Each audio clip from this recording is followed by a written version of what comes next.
tous, que la paix, la miséricorde et la joie vous soient accordées. Donc alors, je vais parler du nouveau réveil. Ce nouveau réveil, c'est un réveil et tout en fait qui n'est pas si nouveau en soi. Hein. Du coup, il faut comprendre et tout, c'était l'histoire passée des mouvements de réveil, etc. Et qui a créé aujourd'hui des églises de réveil, etc. Et aujourd'hui, les églises de réveil, bon, là, commencent à se corrompre. Satan a mis sa graine. Et du coup, il a eu un nouveau système de réveil. C'était un nouveau mouvement. C'était les églises de maison. Et les églises de maison sont totalement corrompues. Car aujourd'hui, comme je l'ai dit précédemment dans une vidéo, les pires religieux ne sont plus dans les dénominations et fédérations chrétiennes. Les pires religieux se retrouvent maintenant au dehors des fédérations et des dénominations chrétiennes, justement dénonçant ces dénominations chrétiennes et fédérations chrétiennes. Du coup, nous pouvons voir et tout que ces gens-là sont souvent des gens qui sont très fermes, encore plus durs que ce qu'on peut voir dans certaines sectes. Ils sont très carrés, ils ne laissent pas l'espace au Saint-Esprit, à la patience, à l'amour, à la bienveillance et au fruit de l'esprit, quoi, en fait, de se développer dans ce lieu, dans les lieux où ils se réunissent. Mais au contraire, ils sont très dans les lois, quoi. Dans les lois, il faut pas faire ça, il faut faire ça. Non, il faut plus regarder la télé, il faut plus faire Noël, il faut plus faire tout ça, il faut plus manger ça, il faut plus manger de porc, etc. Et c'est que ça, et c'est que ça, sans cesse, et c'est que ça. Donc en fait, c'est totalement un dépouillement de la chair, mais charnellement. Voilà ce que je peux dire. Donc au lieu que ce soit l'esprit qui œuvre dans le cœur des gens, ce sont les lois qui s'imposent les uns aux autres, des comportements qui fait qu'en fait ils enlèvent ils dépouillent leur chair en fait. Mais malheureusement ça reste charnel. Du coup, aujourd'hui, il y a un nouveau truc qui se trame pour certains.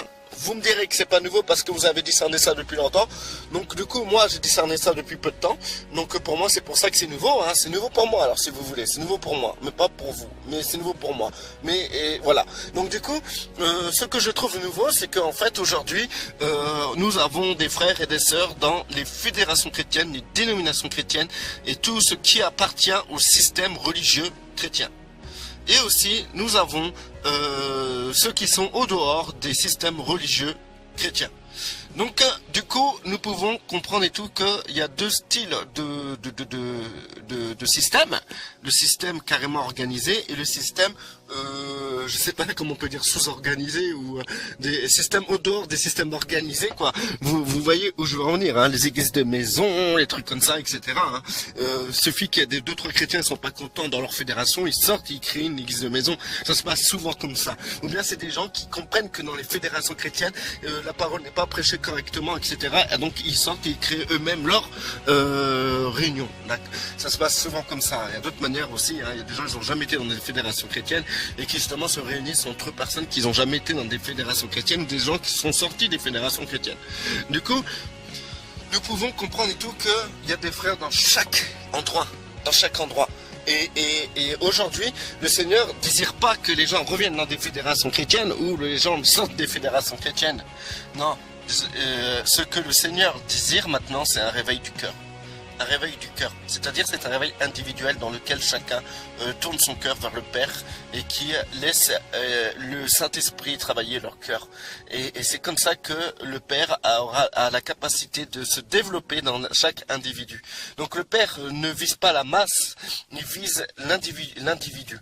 Et donc en visant l'individu, il peut travailler le cœur de l'individu et ensuite connecter cet individu aux autres individus qui justement leur cœur est travaillé par le Saint-Esprit. Donc du coup, c'est pas une question de bâtiment, ni une question de pas de bâtiment, même si le gars est dans la forêt profonde pour faire ses réunions parce qu'il refuse d'être dans un bâtiment. Ben, dans ces cas-là, c'est pareil. Le Seigneur va toucher les cœurs de ces individus-là. Donc du coup, aujourd'hui, le débat où la question n'est plus est-ce qu'il faut sortir des églises ou est-ce qu'il ne faut pas sortir des églises, ou est-ce qu'il faut revenir dans les églises ou ne pas revenir dans les églises. Le débat est simplement est-ce que aujourd'hui je rentre dans ce nouveau mouvement du Saint-Esprit qui est le travail du cœur. à travailler du cœur. Le Seigneur va travailler le cœur à travers le Saint-Esprit et ce travail sera déterminant. Ça sera un travail dans lequel les gens seront remplis de l'amour, remplis d'un amour énorme, au point que ces personnes-là aimeront leur prochain, même leur ennemi, et aussi les gens d'autres dénominations ou les gens qui ne font pas partie des dénominations. Cet amour-là qui unira les cœurs et ces cœurs qui se tournent vers notre Seigneur, notre Dieu. Donc il n'y aura plus d'étiquette, ni d'image, ni de système. Il y aura simplement une seule chose, des cœurs brisés, des cœurs tournés vers le Père, des cœurs aimants, des cœurs qui agiront dans la gloire de Dieu. Maintenant, la question que vous devez vous poser, vous qui m'écoutez, c'est est-ce que vos cœurs sont tournés vers le Père? Est-ce que vos cœurs sont travaillés? Est-ce que vos cœurs sont au service du Père? Est-ce que le Saint-Esprit travaille votre cœur? Parce que si vous êtes encore, si vous identifiez encore en tant que quelqu'un qui fait partie des fédérations ou en tant que quelqu'un qui ne fait pas partie des fédérations, c'est que encore vous êtes encore dans l'ancien système de réveil qui s'est passé il y a quelques années. Donc du coup, il faut rentrer dans le nouvel ordre de réveil. Aujourd'hui, nous avons plus de nom sauf le nom de Yeshua. Aujourd'hui, nous avons plus de système sauf la gouvernance du royaume céleste. Et donc du coup, cela permet à un individu qui a son cœur travaillé d'être totalement libre de tout système, et aussi de tout système hors des systèmes. Donc du coup, ça permet au Seigneur de mieux se mouvoir et d'être beaucoup plus libre, d'agir. Et du coup, la donne va totalement changer. De toute manière, si vous n'avez pas conscience de ça, le fait que vous êtes des enfants de Dieu, vous serez amenés à ce nouveau mouvement. Donc ce mouvement n'a pas de nom, parce que il n'y a que les humains qui aiment mettre des noms à tout. Ce mouvement n'a pas de nom, à part si on pourrait appeler ça comme il y a eu les actes des apôtres, aujourd'hui on pourra appeler ça les actes des disciples, ou bien les actes des enfants de Dieu. Voilà, les actes des enfants de Dieu. Voilà. Les actes des enfants de Dieu. Wow, magnifique, magnifique. Un grand tournant. Philadelphie, l'amour des frères. Voilà ce mouvement, l'amour des frères. Et pas l'amour des frères seulement qui sont dans votre dénomination ou au dehors des dénominations. L'amour des frères qui sont dans chaque dénomination. L'amour des frères qui sont au dehors des systèmes religieux. L'amour des frères qui n'ont aucune religion. L'amour des frères qui ne veulent pas se mettre sous le couvert d'un système religieux. L'amour des frères. L'amour des frères. Vous voyez un peu la chose, quoi. Magnifique. Aucune barrière religieuse qui sépare cet amour des frères. Philadelphie. Les actes des disciples. Et oui, moi j'y suis en tout cas, parce que moi franchement, mes frères baptistes, je dis baptiste parce que vous aimez vous donner des noms, moi je vous aime. Mes frères pentecôtistes, je vous aime. Mes frères des systèmes d'église de réveil, je vous aime.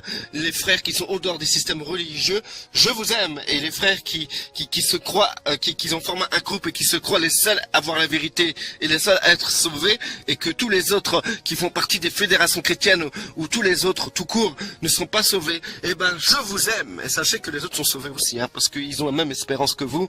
Ils croient en Christ et Christ crucifié. Et non en un groupe organisé, ou un groupe qui sont une minorité, qui se croient être sauvés par rapport à la majorité qui vont droit en enfer. Car Christ sauve. C'est le pourquoi qu'il est venu sur terre, vous savez. C'est le pourquoi il est venu sur terre. Il est venu pour sauver, Christ sauve. Et aujourd'hui, pourquoi il sauverait qu'une minorité? Il veut sauver tous ceux qui ont leur espérance en Yeshua, en Christ et Christ crucifié. Et tous ceux qui ont leur espérance en Christ et Christ crucifié.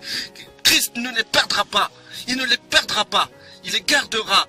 Il gardera son troupeau. Ceux qui ont leur espérance. Ceux qui ont cru en l'œuvre que le Père a faite. Cette œuvre douloureuse dans laquelle notre cher Seigneur a bu cette coupe.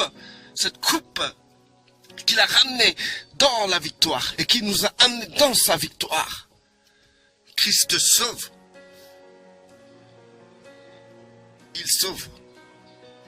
quelle que soit la dénomination que tu fais partie, quel que soit les systèmes ou hors système que tu fais partie, Christ te sauve.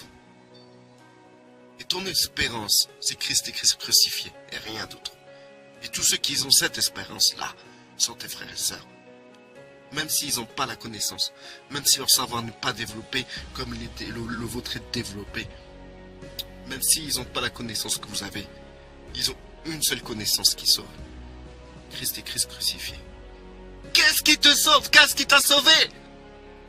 Christ et Christ crucifié, rien d'autre, et pas ta connaissance. La seule connaissance qui t'amène au salut, c'est Christ et Christ crucifié. Et le reste, c'est le Saint-Esprit qui s'en charge. Alors laisse tes frères tranquilles. Que la paix soit sur vous. Et que celui qui est béni reste béni, que celui qui n'est pas béni soit béni au nom puissant de notre Seigneur Yeshua pour la gloire du Père seul.